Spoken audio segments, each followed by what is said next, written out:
Evening school నుంచి రాగానే మీ పిల్లలకి ఏం పెడతారు చెప్పండి? ఏవైనా ఇంట్లో చేసిన స్నాక్స్ పెడతారా? లేదంటే బయట తీసుకొచ్చింది పెడతారా?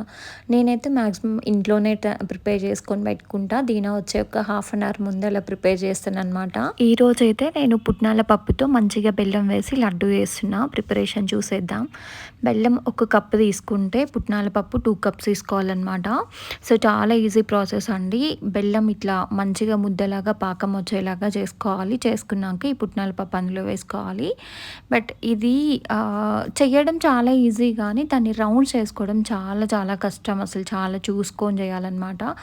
వెంటనే డ్రై అయిపోతుంది. చాలా కష్టం అనమాట. అంత వేడి మీద మనం ఇట్లా లడ్డు చుట్టాలి అంటే కష్టం. నా హ్యాండ్ అయితే మొత్తం ఇట్లా పింకిష్ అయిపోయిందనమాట. సో కానీ ఇట్లా వేడిగా ఉన్నప్పుడే మనం లడ్డూలాగా చుట్టేసుకోవాలి. కొంచెం చల్లగా అయిపోయిందంటే మొత్తం అంతా ఇట్లా డ్రై అయిపోతుంది. మళ్ళీ దాన్ని ప్యాన్ తీసుకెళ్ళి స్టవ్ మీద పెట్టేసి కొంచెం వెయిట్ చేస్తే మళ్ళీ వెట్ అవుతుంది. సో అప్పుడు చేసుకోవాలి. ఇంకా అటో ఇటో మొత్తం అంతా నేనైతే చేసేసాను. మంచిగా ఇట్లా డ్రై అయిపోయినాయి. ఫాస్ట్గా డ్రై అయిపోతుంది. సో ఈ ప్రాసెస్ అంతా ఈజీ కానీ దాన్ని లడ్డు చుట్టడమే కష్టం. నా హ్యాండ్స్ చూసారు కదా ఎంత పింకిష్ అయిపోయినాయి. అసలు చాలా కాలుతుందనమాట.